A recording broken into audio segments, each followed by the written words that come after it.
¿Cuánto consume una freidora? ¿Cuánto te vale tenerla encendida para preparar tus alimentos? Hoy lo descubrirás, así que dale like con la mejor energía.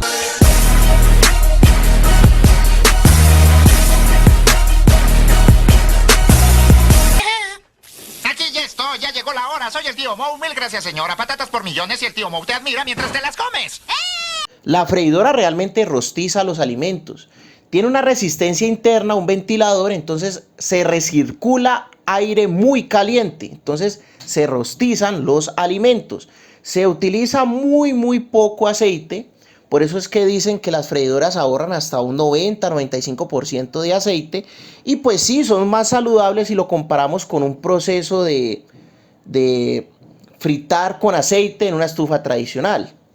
Pero todo proceso que tenga que ver con energía eléctrica para calentar o para congelar, vamos a gastar mucha energía. Así que el día de hoy vamos a analizar cuánto podría costarnos encender y utilizar estas freidoras de aire.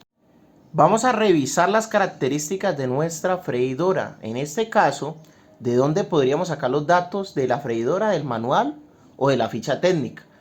Bien, esta freidora es de 2 litros, tiene una capacidad de 2 litros y su potencia es de 1000 vatios. Su tensión es de 120 voltios a 60 Hz. Significa que la estaríamos conectando en una tensión monofásica. Con estos datos y gracias a la aplicación de ley de Ohm y ley de Watt, que son 2 leyes fundamentales en electricidad, vamos a analizar cuál es su potencia de consumo. Su potencia de consumo son 1000 vatios, como lo decía en la ficha técnica. Su tensión es de 120 voltios. Vamos a hacer un cálculo de corriente de consumo. Vamos a dividir la potencia entre la tensión y nos va a dar como resultado 8.3 amperios. ¿Por qué hicimos primero el análisis de la corriente de consumo de esta freidora? Porque por lo general los tomacorrientes de una cocina pueden ser de 15 amperios. Entonces tenemos que estar por debajo de esos 15 amperios si queremos conectar esa freidora a un tomacorriente. Además de eso, otra recomendación que les voy a dar es que mientras estén utilizando la freidora, no utilicen la licuadora para que no sobrecarguen esa línea. Bien, ahora el consumo de la freidora son 1000 vatios. Esos 1000 vatios son por hora. Si nosotros utilizamos la freidora 1 hora al día, pues 1 hora sería como la sumatoria de todas las recetas o todo lo que estemos cocinando en el día. Digamos que fuera 1 hora, si la utilizas con más frecuencia, pues entonces vas a aumentar la cantidad de tiempo. En este ejemplo vamos a utilizar 1 hora. Entonces 1 por 1000 sería 1000 vatios día. Multiplicamos por los 30 días del mes, tendríamos 30.000 vatios mes. 30.000 vatios mes.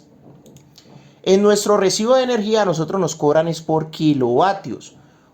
1000 vatios es igual a 1 kilovatio. Entonces 30.000 vatios serían 30 kilovatios. 30 kilovatios mes.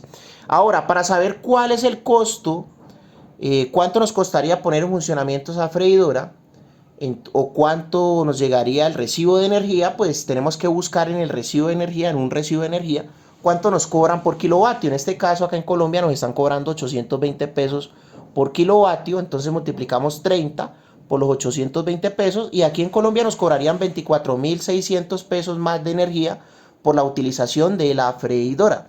Ya si estás en otro lugar del mundo, pues tenés que reemplazar estos 820 pesos por el valor del kilovatio. Por lo menos en Estados Unidos creo que el kilovatio está en 50 centavos de dólar. Entonces 50 centavos, o sea 0.5 dólares por 30 serían 15 dólares mensuales que aumentaría el recibo de energía. Bueno, eso ya es dependiendo del valor del kilovatio en tu región o en el lugar del mundo en donde veas este video.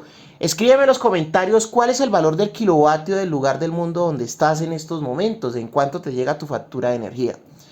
Voy a estar respondiendo todos los comentarios. Muchas gracias por haber participado de este video. No olviden activar esa campanita que nos están llegando las notificaciones.